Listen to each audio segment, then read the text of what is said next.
उंगलियां चटकाने पर क्यों आती है आवाज, आइए जानते हैं।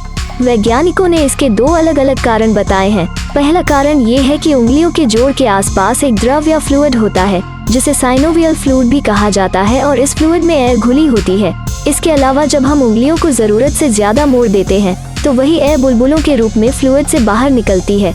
इन बुलबुलों की वजह से उंगली चटकाने पर आवाज निकलती है जिसे हम उंगली चटकना भी कहते हैं। इसके अलावा इसका दूसरा कारण ये होता है कि हड्डियों के चटकने की साउंड टिश्यू यानी कि ऊतकों की वजह से भी आना संभव है। जब भी हम अंगड़ाई लेते हैं तो उस दौरान हड्डियों और मांसपेशियों के बीच पाए जाने वाले ऊतकों पर तनाव पड़ने लगता है। एक बार उंगली चटकने के बाद दोबारा उंगली तब तक नहीं चटकती जब तक वापस वो हवा उस फ्लूइड या द्रव में घुल नहीं जाती। इसके बाद फिर दोबारा हवा को फ्लूइड में घुलने में कम से कम 10 से 15 मिनट का समय लग जाता है, जिसकी वजह से यह ऊतक अपनी जगह से हट जाते हैं और हमें हड्डी चटकने की आवाज सुनाई देने लगती है।